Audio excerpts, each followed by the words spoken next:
Hello students, welcome to our physics class. Physics class में आज का हमारा टॉपिक है dimensions of physical quantities. Physical quantities के डायमेंशंस का मतलब क्या है? फॉर एग्जांपल, आप लेंथ को मेजर करते हो तो लेंथ एक किसी की भी लेंथ, स्केल की है, किसी पेपर की है, किसी एक जगह से दूसरे जगह के बीच की लेंथ है, वो उसकी डायमेंशन है। जैसे आप डेंसिटी निकालते हो मास पर यूनिट वॉल्यूम, तो मास और जो कितना वॉल्यूम वो ले रही है वो उसका पूरा डायमेंशन है। So the 7 fundamental quantity chosen in SI are called 7 dimension of physical world. These are denoted with square brackets. जो हमारी 7 फंडामेंटल्स और 2 सप्लीमेंट्री यूनिट्स हमने रीड करी थी, तो उसमें जो फंडामेंटल यूनिट्स हैं with their proper symbol in capital letter and close in square bracket, ये सब हमारी 7 फंडामेंटल क्वांटिटीज उनकी रिप्रेजेंटेशन होगी, जिसको हम डायमेंशंस कहते हैं। जैसे लेंथ है डेल्टा, लेंथ स्क्वायर होगी ब्रैकेट में L, कैपिटल लेटर्स होंगे, mass M, time capital T, electric current की unit ampere, so that's why A, temperature kelvin, that's why K capital, luminous intensity CD and amount of substances mole, MOL mole. So if we find out dimensional formula, so we have to know about the dimensions. For example volume, हमें volume का dimensional formula निकालना है, तो सबसे पहले volume का formula पता होना चाहिए, length into breadth into height. यहाँ हाइट आएगा आपके पास, okay, HIGHT height. So length भी L में मापते हैं हम, लेंथ ब्रेथ भी लेंथ में मापी जाती है, हाइट भी लेंथ में मापी जाती है। दैट मीन्स यहाँ L की पावर 3 हो जाएगा, L रेज़्ड पावर 3। सो यहाँ मास की पावर कोई भी नहीं है, यूज ही नहीं हुआ, टाइम भी कोई यूज नहीं हुआ। So mass raise to power 0, L raised power 3 and time T raised power 0। ये हमारा डायमेंशनल फॉर्मूला होगा वॉल्यूम का। Next is velocity. Velocity is equal to displacement divided by time.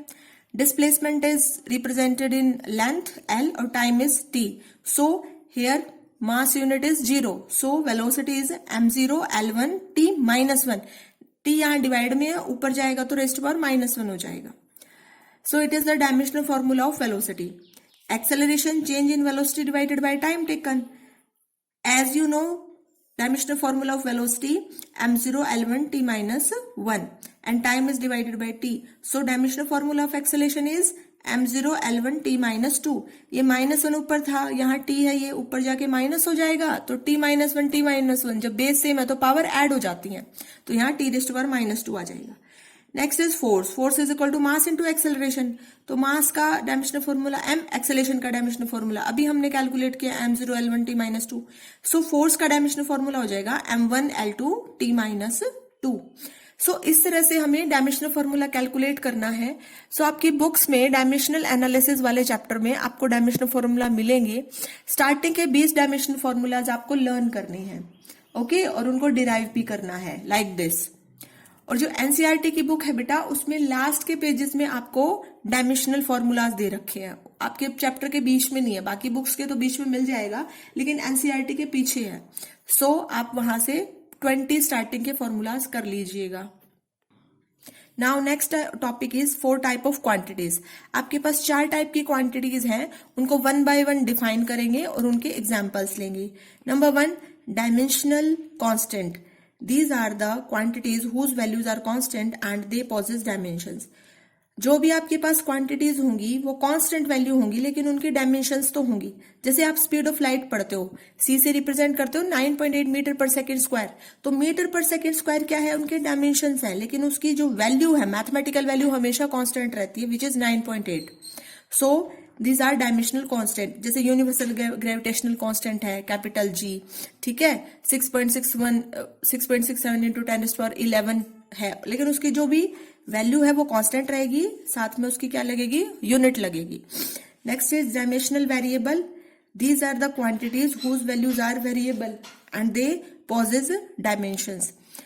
ये वो क्वांटिटीज होंगी जो वेरिएबल होंगी, उनकी वैल्यू कांस्टेंट नहीं होगी, चेंज होती रहेंगी, लेकिन वो क्या है? आपके यूनिट भी होंगे, उनके डायमेंशंस भी होंगे। For example area, volume, density, जो भी अभी आपको मैंने डायमेंशनल फॉर्मूलाज करवाए हैं, metre square, metre cube, density, mass per unit volume, तो वो आपके पास डायमेंशंस होंगे।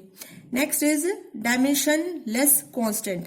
Dimensionless constant, these are the quantities whose values are constant but they do not possess dimensions. Dimensionless constant में सारी की सारी वैल्यूज क्या होंगी, कांस्टेंट होगी, बट उनके पास डायमेंशंस भी नहीं होंगे. मीटर, सेंटीमीटर, किलोमीटर, कोई भी डायमेंशन नहीं होगा. फॉर एग्जांपल जो हमारे प्योर नंबर्स है 1 2 3 अप टू n, ये सब कांस्टेंट वैल्यूज है बट इनके डायमेंशंस नहीं है. फॉर एग्जांपल मैथमेटिकल यूनिट आप यूज करते हो, मैथमेटिकल कांस्टेंट पाई की फिक्स वैल्यू है बट इसका कोई भी डायमेंशन नहीं है. So these are dimensionless constant. Next is dimensionless variable. These are the quantities whose values are variable and they do not possess dimensions. इनके पास dimensions नहीं होंगे लेकिन ये variable तो होंगे. For example, angle, specific gravity. Okay, gravity होती है, gravity of specific gravity is gravity of any substance divided by gravity of water. सो इनके पास डायमेंशंस नहीं होंगे, बस इसके पास वैल्यूज होंगी. सो ये हमारी 4 टाइप की क्वांटिटीज थी जिनको आगे हम रीड भी करेंगे और एक्सप्लेनेशन में यूज करते रहेंगे. Now uses of dimensional equation. जो हमने डायमेंशनल इक्वेशन अभी हमने करी, जो डायमेंशनल फॉर्मूला किया जिसको हमने स्क्वायर ब्रैकेट में लिखा, हम उसका यूज कहाँ करते हैं. So number 1, conversion of system of unit into another. आप एक सिस्टम ऑफ यूनिट से दूसरे सिस्टम ऑफ यूनिट में जाएंगे तो आप उसको किस तरह कन्वर्ट करेंगे with the help of dimensional analysis. Checking of correctness of various formula. आपको कोई भी फॉर्मूला दे दिया, physical formula, for is equal to mass into acceleration, तो आपको डायमेंशनल एनालिसिस, डायमेंशनल फॉर्मूलाज की हेल्प से आपको पता लगाना है कि ये फॉर्मूला जो गिवन है वो करेक्ट है या नहीं है. Next is derivation of formula. आपको फॉर्मूला डिराइव करना है with the help of dimensional analysis. So ये uses हैं, इन uses को हम one by one explain करेंगे in next class. That's all for today. Have a nice day students.